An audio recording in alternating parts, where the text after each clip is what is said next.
Hey, how's it going, everyone? So anyways, I wanted to go through a different kind of Fuji film that I shot last week. So as I had mentioned in the last video, a friend gave me 3 boxes of Fujicolor Press 400. One of the boxes had already been opened, and I noticed in that box there was a different roll of film, and it was Fuji Super G 200. I wasn't familiar with that film, so I decided to look it up, and when I did some research, it was kind of interesting.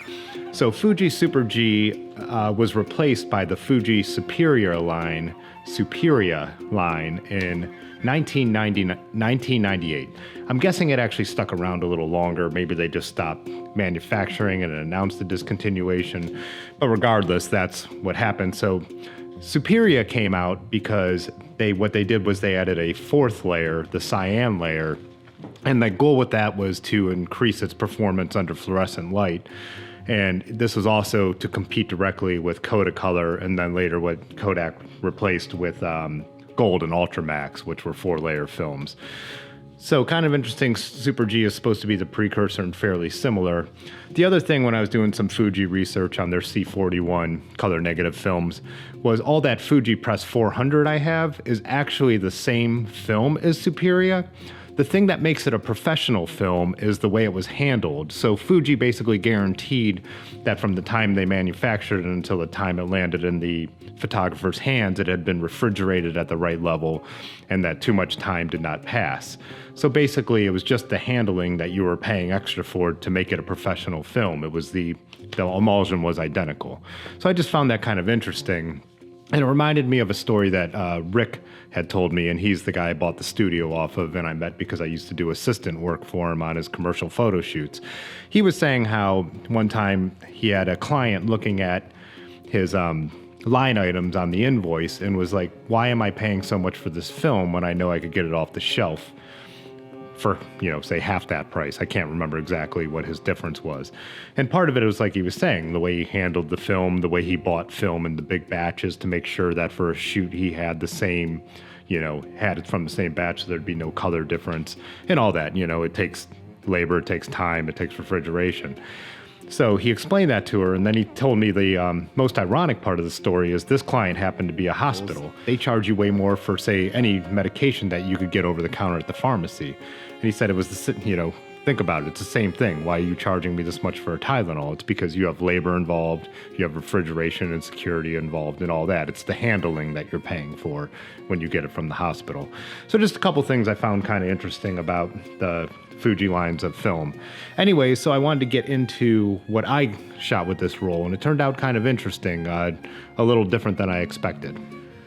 So yeah, I had loaded this roll film into the Canonet QL17G3 again, same camera, decided to shoot that again. I set the ISO to 100. It's a 200 speed film, but I have no idea how old it was, well, beyond the fact that they stopped apparently manufacturing in about 1998. Anyways, I didn't take a lot of notes on it, so I didn't take all the settings because I don't have another roll of it, so that's not going to be that relevant to, not going to be replicating it again. And then I was also hanging out with friends when I first loaded it in the camera to go up to Cleveland. We're going to do a trip, and it's one of those things where everyone's always waiting for me to do my little videos and photos with my digital camera, my GoPro, my analog camera. So it was one of those things where I'm like, I'm just not going to mess with it. Anyways, the first photo here was up at Rising Star Coffee in Cleveland, just the sign out front. I think the colors came out really good. And that's what I'm going to say is it's amazing for a film that's probably this old, how good these colors are and how well controlled the grain is. Maybe the film was maintained well, but I thought it would have lost even more quality. The next thing is we stopped over at this new deli called The Larder, and this was a really cool place, and I just really love these kind of, what do you call that pinstriping, that hand-painted glass. I just thought it was a cool look, cool colors, and, just kind of a cool photo there, and the face perfectly framed down in the lower corner. This is just, kind of showing some of that new construction over there in that neighborhood, but I kind of like the yellow on yellow and then all the different power lines going in every direction. Just a little bit of an interesting shot. This is Aaron. This is something I figured out about this camera, which I hadn't realized before. In general, I'm not that great of a rangefinder focuser just because I don't have a ton of experience anyways, focusing with a rangefinder camera. The thing I realized here is at first I'm just like, oh, I missed the focus. But no, this camera actually can't focus that close.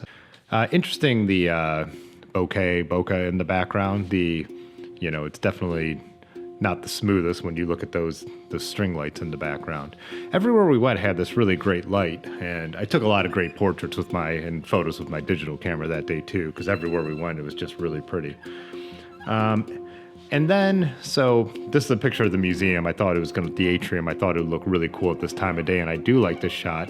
But if you look over at the side and you see the orange, that's because when I got home from Cleveland, I looked at the back of the camera and the film door had popped open.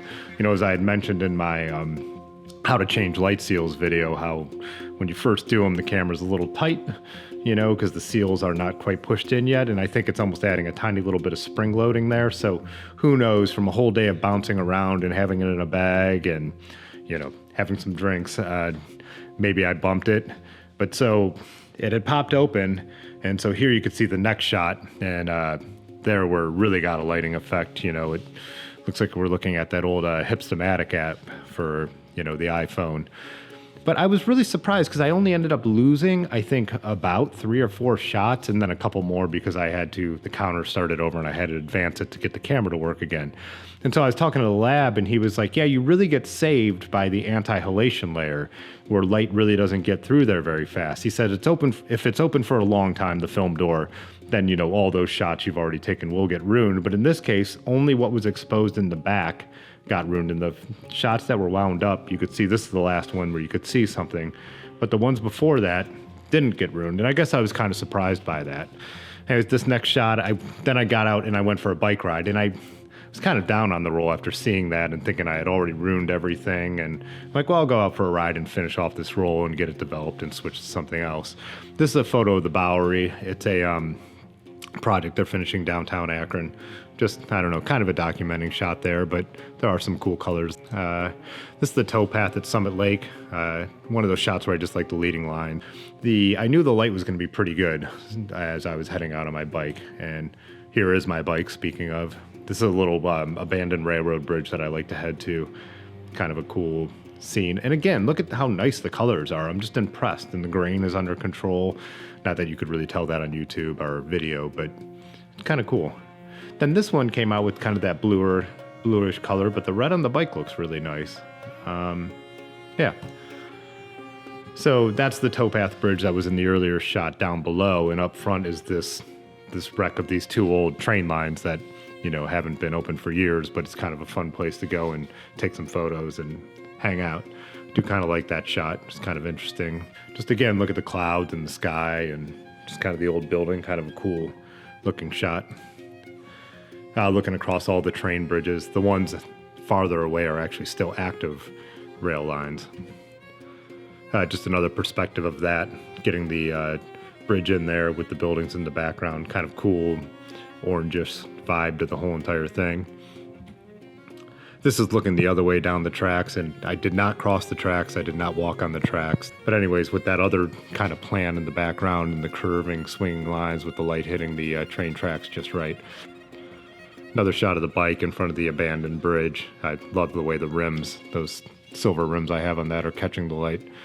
Kind of cool. Yeah, this is the steam plant from farther down, and there's always different rail cars there, and I just kind of like all the different pipes that are going in this building. It's always interesting. And again, I'm just impressed with the color of this very old film. Shooting kind of into the sun down the tracks. This is looking down an access road where there used to be train tracks. We actually ride our bikes down here. It's kind of a cool place to ride. I really like this. The sky in this looks really cool. I like the metal structure of the train signal sign. I like the perspective. That's where that 40 millimeter lens kind of looks cool. A lens I wasn't too sure about at first. Shot of my shadow with my bike. Just a bike nerd shot, I guess. So yeah, again, I'm kind of surprised with this shot, how it looks a little overexposed. You would think the meter would see that much sky, and even though, even in the sky, you got those white silo type things. You think the meter would have actually underexposed for that, and I did still have it in the priority mode, so I didn't shoot it full manual. But yeah, still kind of an interesting shot and something I could tone down in Photoshop. Anyways, I was still pretty happy with the roll. I I'm totally impressed with how it performed for something that must be that old. Anyways, that's it for this video. Just some little bit of Fuji C41 color negative film history and another roll of film. I will see you next time.